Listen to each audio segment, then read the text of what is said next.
Assalamualaikum warahmatullahi wabarakatuh. Perkenalkan, nama saya Mahendro Prasetyo Kusumo. Saya adalah dosen Fakultas Kedokteran dan Ilmu Kesehatan Universitas Muhammadiyah Yogyakarta.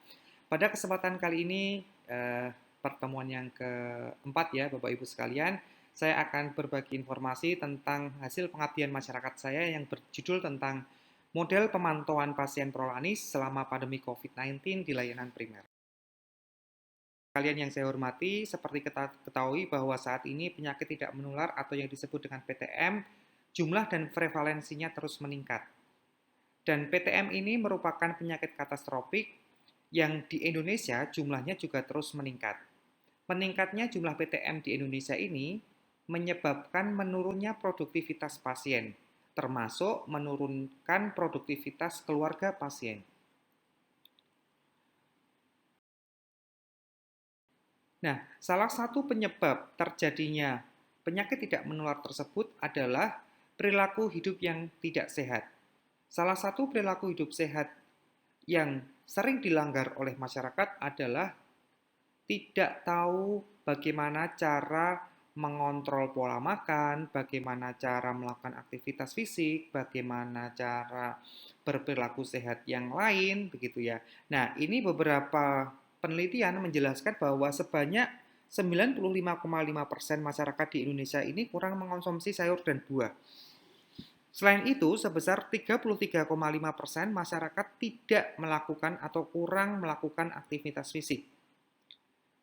Kemudian sebesar 29,3% masyarakat usia produktif itu merokok setiap hari ya, setiap hari merokok. Bahkan beberapa hasil penelitian terdahulu menyebutkan bahwa lebih baik, pasien ini mengatakan lebih baik merokok, lebih baik tidak makan dibandingkan tidak merokok. Jadi mereka lebih memilih merokoknya dibanding makannya. Nah, yang ini kemudian bisa meningkatkan potensi terjadinya PTM. Selain itu, sebesar 31% itu mengalami obesitas sentral, serta 21,8% itu terjadi obesitas pada dewasa. Nah, ini perlu betul-betul kita perhatikan, Bapak Ibu. Mulai kita melakukan kontrol pola makan, kita harus rajin beraktivitas fisik, kita juga harus rajin melakukan pemeriksaan rutin, kita juga tidak boleh minum alkohol, merokok gitu ya. Dan juga kita harus mampu meluangkan waktu untuk istirahat. Dan yang paling penting juga jangan sampai stres.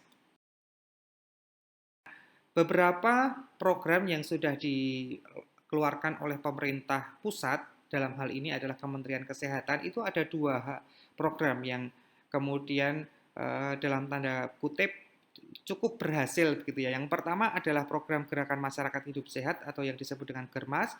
Yang kedua adalah program Prolanis BPJS Kesehatan, di mana program ini telah diimplementasikan di Provinsi Daerah Istimewa Yogyakarta, yang mana provinsi ini memiliki jumlah diabetes dan hipertensi yang cukup tinggi.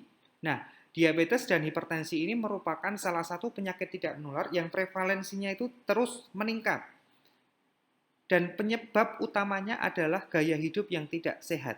Sehingga perlu adanya perubahan gaya hidup yang dilakukan secara konsisten ya, sedini mungkin sebagai salah satu intervensi kesehatan prevalensi terjadinya diabetes mellitus dan hipertensi.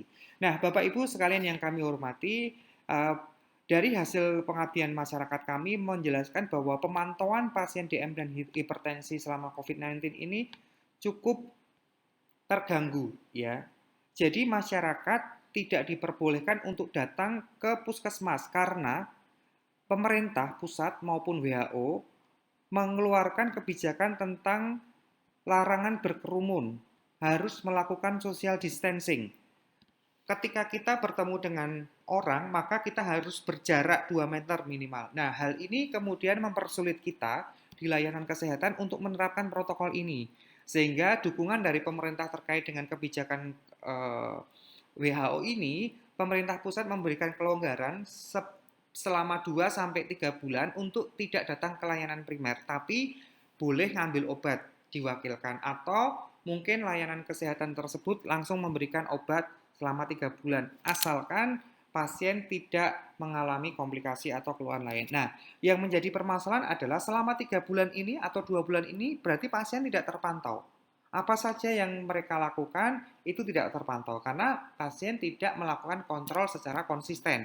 Nah, di dalam model ini kami menawarkan dan diabetes berbasis WhatsApp ya. Jadi berdasarkan hasil pendahuluan yang kami lakukan, kami wawancara dengan dokter, kami wawancara dengan masyarakat, dengan tenaga kesehatan lainnya, menyebutkan bahwa WhatsApp ini adalah aplikasi yang paling mungkin bisa dilakukan untuk melakukan pemantauan hipertensi dan diabetes mellitus selama pandemi COVID-19. Ya, kenapa WhatsApp ini dipilih untuk menjadi salah satu media dalam melakukan pemantauan hipertensi dan DM? Karena yang pertama, WhatsApp ini sebagian pasien memiliki, punya gitu ya.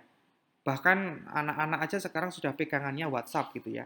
Selain itu, WhatsApp juga mudah digunakan. Fiturnya relatif lengkap dan praktis, serta tidak membutuhkan waktu. Ya, jadi kalau Bapak Ibu pengen konsultasi, langsung saja klik WhatsApp apa yang perlu dituliskan. Atau mungkin Bapak Ibu bisa konsul via video call. Nah, ini sangat mudah dan sangat praktis.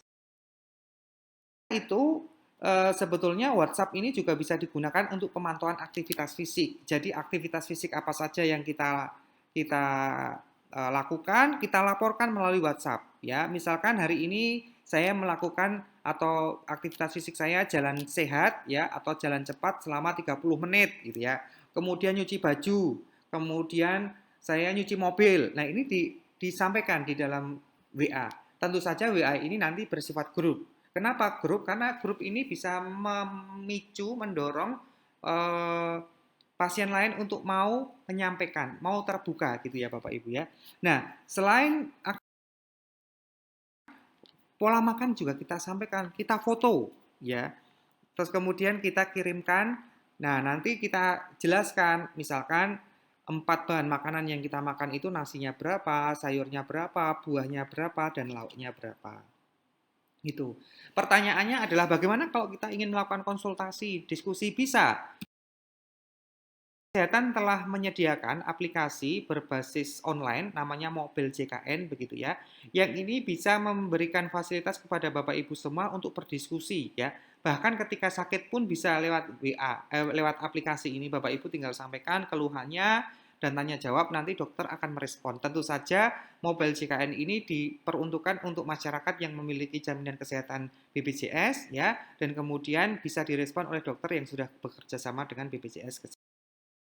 Itu dari saya Bapak Ibu sekalian, mudah-mudahan apa yang saya sampaikan pada kesempatan hari ini bisa bermanfaat bagi Bapak Ibu semua. Silakan Bapak Ibu mencoba aplikasi WhatsApp untuk memantau pasien-pasien hipertensi dan diabetes mellitus. Mungkin itu dari saya, ada kurang lebihnya mohon maaf. Salam sehat, Assalamualaikum warahmatullahi wabarakatuh.